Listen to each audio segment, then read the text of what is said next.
So you were mentioning on the phone call, now this is something that opponents now have to prepare for. Do you feel that you can jump in and out of the zone option and your under center stuff without too much, pretty smoothly? Well, we'll see, you know what I mean? But we like what we saw Saturday. Like I said, we've been doing this for a long time. This wasn't, we watched New Mexico's film and then put it in 2 days, you know what I mean? We've been actually doing it for years. I mean, a long, long time. It's just we've kind of picked and choose from people. We tried something, they're like, that doesn't fit us. Just want to make sure it fit who we are. And we like what we saw Saturday, but obviously Memphis is a totally different beast. We'll see what happens. But we feel like, feel like it's going to help us from the standpoint of you got to get ready for both. Right. You know what I mean? Just more to prepare. So you got our under center stuff and you got our gun stuff. And we'll see. Maybe the same. I don't know, but we'll see how it goes. Coach, I remember a couple of weeks ago on the call, someone called you the veteran coach in the AAC. You took a little offense to that, but you've got some of the fresher faces coming up for the next 2 weeks. What do you think about this league that does have such a history of kind of cultivating young, new coaching talent? What do you think it is about either the jobs at these schools or this league? Maybe that's a good place for new coaches to come kind of make a name for themselves. Well, I don't take offense to it. I'm grateful to still be coaching. It's profession to coach for a while. I feel good, but there are a lot of good coaches in this league. Yeah.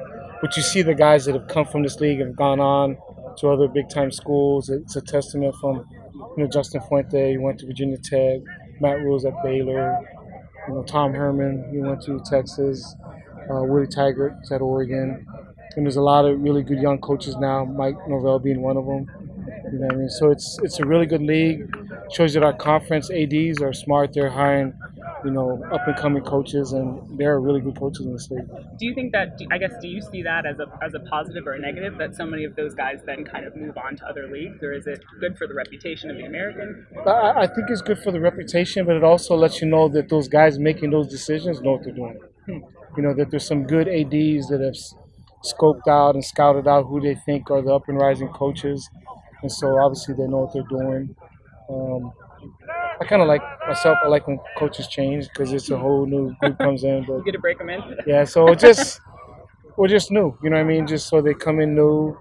From the standpoint, not a lot of these guys have been here, but when coaches change around all the time, people are establishing a culture and establishing a program. So hopefully that's a benefit to us that's been around. But I think it doesn't hurt our league. I think it's good for us. So it has been the formula that they take the coach from the teams that have done really well in the AAC and they get in the Power 5. Well, what about an assistant coach who's done a really good job in the AAC named Ivan Jasper? How come nobody seems to want to hire him?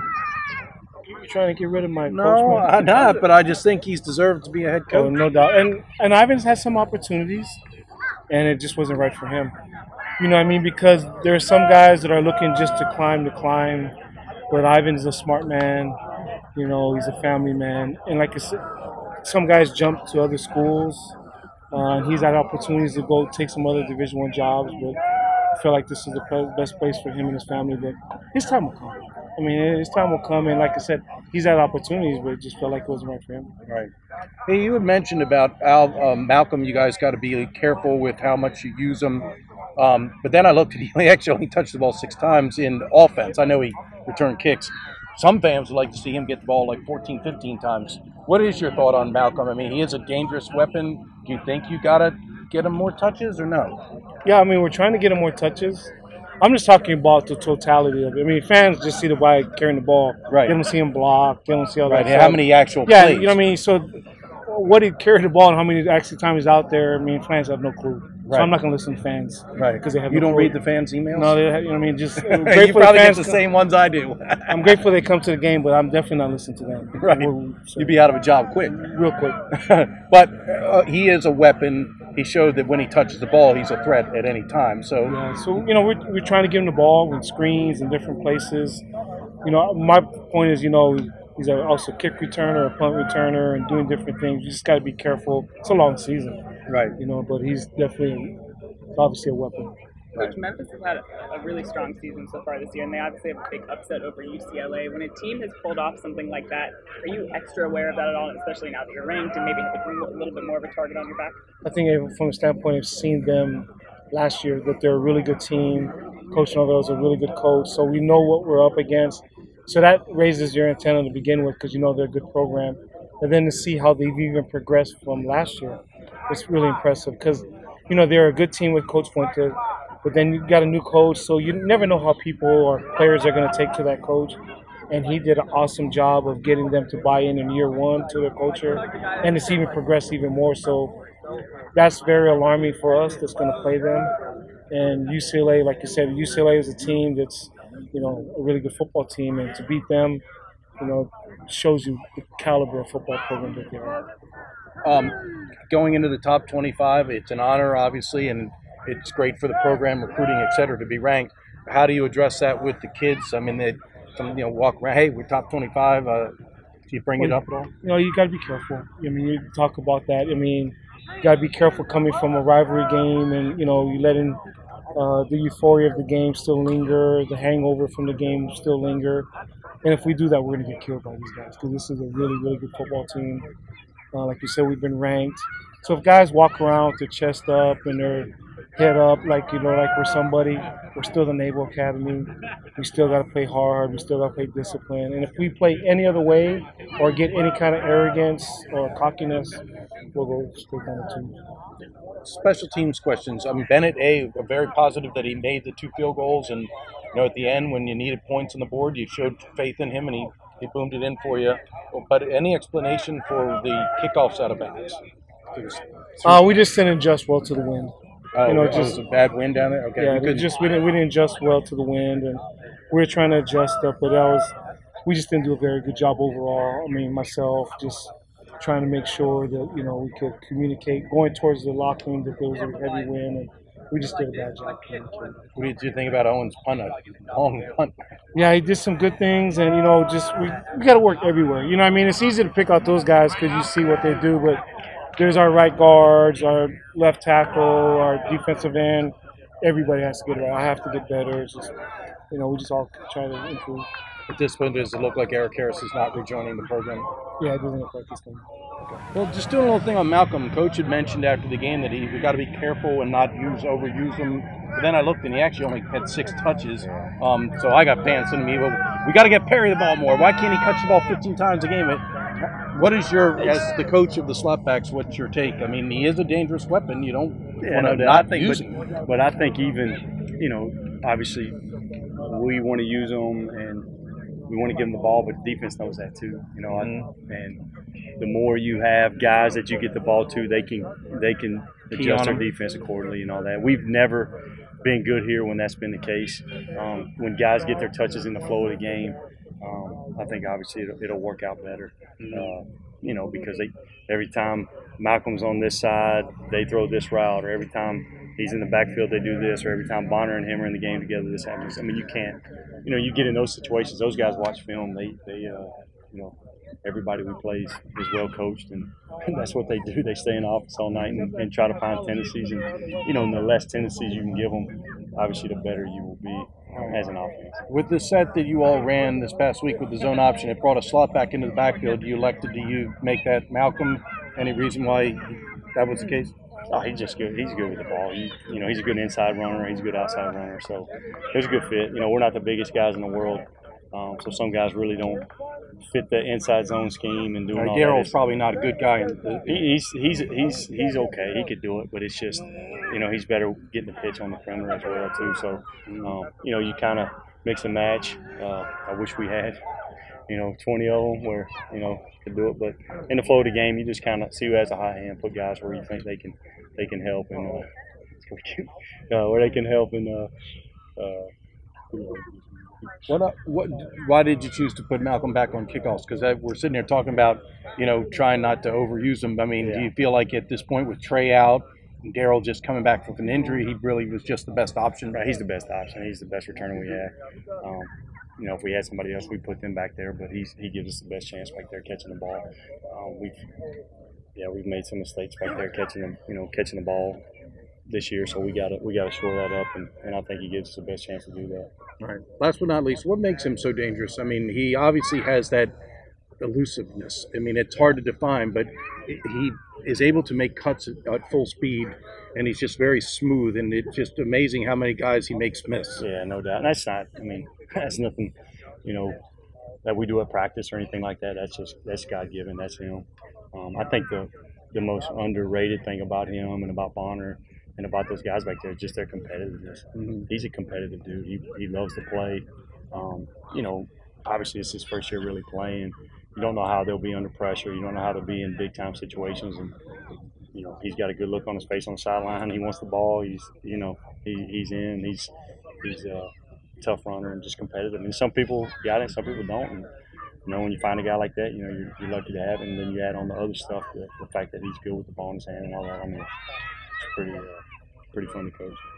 Well, I'm doing a feature on DJ, and just if you could kind of look back at his career and what he's done as a football player, maybe. Yeah, obviously he's had a great career, and he's become our defensive captain, which is a huge honor when you're at a school of leaders. He's just progressed as a football player, as a person, as a student of the game. I remember when he came in as a freshman. I kind of tell the story a lot, but we were doing one last scrimmage in camp, and he made a heck of a play on the opposite pylon. Running, knocked the guy out of bounds, and I knew once a guy who could make that type of play and run and get to the ball. I knew he was going to have a pretty good career, and then basically throughout the first 4 or 5 games, he just got a little bit better as a freshman, and before you know it, him and Obi, he was kind of getting in there with Obi and a few other guys, and from that point on, it was his career. So. What just in terms of his ability to develop each year and add something to his game? I mean, have you been pretty impressed with his improvement year to year? Yeah, I think when you get older, you get more mature, you get bigger, you get stronger, you get faster, and he's taken those tools and developed them into just being an overall better football player. He's learned how to study the game. He's gotten better at watching film and seeing what his opponent's weaknesses are, and he's taken advantage of that. He's really done a great job, and he's such a smart football player. And then you take the physical side and kind of mash those together, and you get a career that he's had. He seems quiet, introspective. I mean, he's very soft-spoken. I mean, how would you describe him personality-wise? And is he not quite like we may think he is on the surface? He probably is, even to me. But I think even farther behind the scenes when he's with his teammates and his buddies, you know what I mean. He is seems a little bit more quiet, and reserved. But when he's out there on the field, you see him, really shine and be a leader and be vocal when nobody's around and they're out here in the summertime. He's the vocal, leader. You know what I'm saying? And then when he's, I know when he's in the locker room too, he has a good time with his friends. So he's found a way to, kind of manage both sides of it. Mm-hmm. You know what I'm saying? He's done a great job with, being a vocal leader, but not being like the rah-rah guy. Right, you know what I'm saying? Not overdoing it. I think the kids on our team know that when he talks to you and when he raises his voice, you know what I mean? He means that, and something needs to be fixed. You know what I'm saying? He just doesn't do it to do it. So. Right. Gotcha. All right, thank you. After the game the other day that we got to be careful with Malcolm's legs, not overuse him. But then I get hit with the emails from fans. Why aren't we using Malcolm Perry enough? He only touched the ball 6 times. What's your thought? Were you tired on Saturday, or do you feel like you could handle more reps, or what? I definitely feel like I can handle more reps. I'm not gonna lie and say I wasn't tired, but I mean that's part of football. And I think it was more of the game plan. What was working was Chris getting the ball and going downhill, and that was working. So and Zach too. And Zach too. So getting the ball and being physical downhill, that was working. So why stray away from something that's working? So. They put you in the backfield, and for exactly what happened, that 91-yard run. They felt like on the inside zone you could make a guy miss and go. How rewarding was that to make that happen? It felt good. It felt good to know that what we did all week in practice was going to work, and we executed well, and the line did a great job. I got to ask you about the pass, or the intended pass.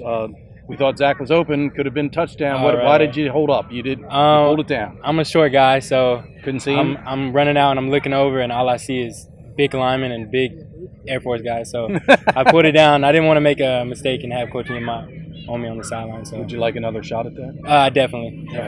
And last but not least, they put you in a kickoff role now with Trey being injured. What do you think of that? I mean, that's just one more thing for you to try to have a chance to make big plays. Right. I definitely like the idea of me getting the ball in my hands, but we've been struggling on the kickoff return team, so I want to get out and practice and catch a little more balls and make sure no mistakes happen like last week.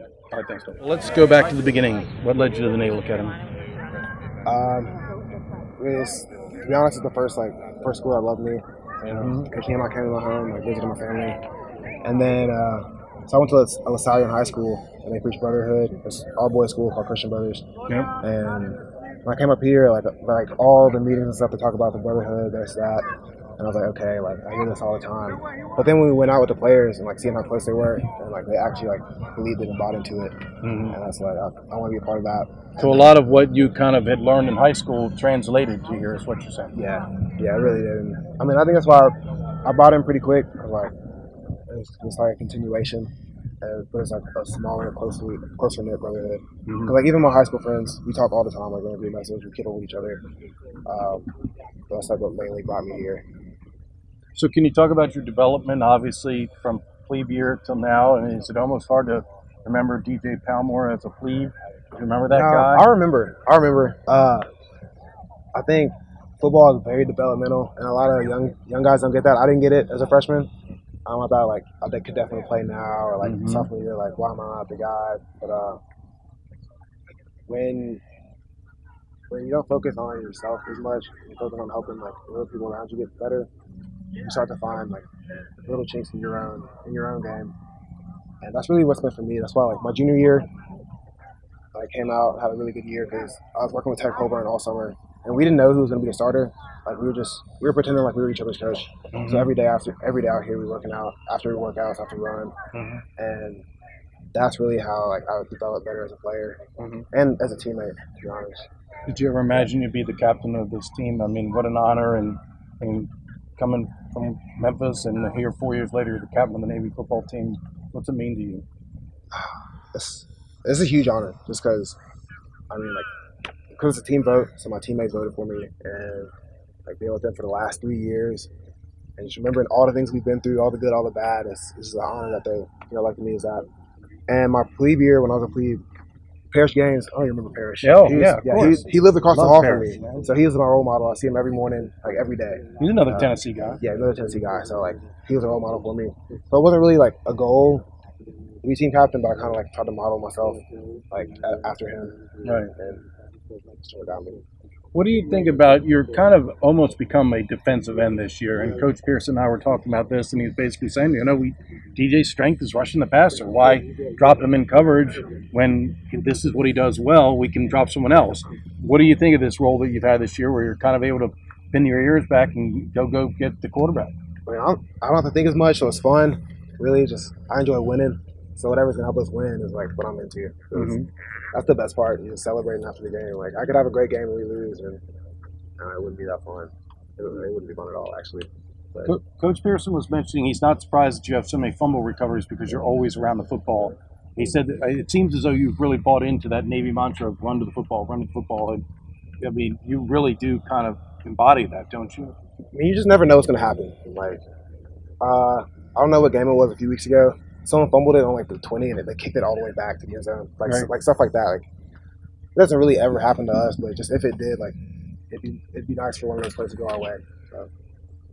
What do you think about going home? I mean, it's got to be pretty cool. I know as a sophomore, you probably went to Memphis, but as a senior, and the local paper back there did a story about you, the commercial appeal, and a lot of your high school coaches talking about how proud they are of you. Is this a pretty cool opportunity for you, DJ? Yeah, it's definitely a lot of emotion put into it. All my family's going to be there. My high school friends are coming back from college, to watch the games nearby.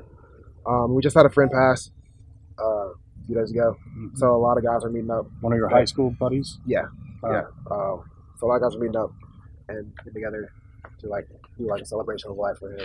All right. But there's definitely a lot of emotion behind it. I'm trying to kind of put that away because just don't want to show that. Really for one reason, really. I'm gonna enjoy it after. Definitely to my family, maybe Friday night, to my brothers, to my mom, dad. But just trying to focus. When you played that All-Star game that was called the Liberty Bowl, was that at the Liberty Bowl? No, it was at MUS actually. And Okay. I ended up not playing it because I was wrestling. Oh, at that's the right. I time. think we talked about Yeah. that. Right, So we went straight into wrestling season. So right. I missed it. Last but not least, how about the importance of getting after Riley Ferguson? I mean, their pass rushing skills are going to be very much needed in this game. Yes, he's a good quarterback. He can make any throw, and on top of that, they have good receivers and a good O-line. So, just like if you're just confusing him, and if it's not a sack, you just got to get pressure on him. Got to get pressure on him, make him move, make him think. And that's gonna be a huge key for our defense if we want to play well.